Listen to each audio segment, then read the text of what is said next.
పాప ఇంకా రౌండ్స్ కూడా అయిపోయాయి. వెళ్ళి ఆ మైనర్ కేసు ఉంది కదా, అది రెడీ చేసేసుకోండి. 5 minutes వచ్చేస్తాను. ఓకే అదే ఏం చేస్తా అన్నావు? 5 minutes మేడం వస్తా అన్నారు. మైనర్ ప్రొసీజర్ ఉందని. ఆటోక్లేవ్లో ఇన్స్ట్రుమెంట్స్ అన్ని రెడీ అయిపోయాయి. మేడం ఇప్పుడే మేడం ఆటోక్లేవ్ వాష్ చేశాను. అలా వేడిగా ఉందా మ్యామ్ ఇది? అదంతా నాకు తెలియదు నవ్య. నేను పేషెంట్ పొజిషన్లో పెట్టుకుంటున్నాను. రెడీగా పెట్టు. సరిపోయింది. హీరో విలన్ కొట్టుకుని కమెడీని చంపేసినట్టు నా మీద పడతారేంటి?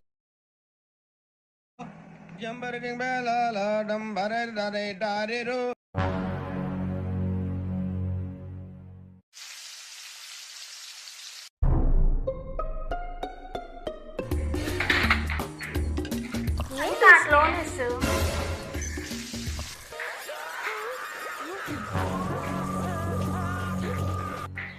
మండుతున్నట్టుంది.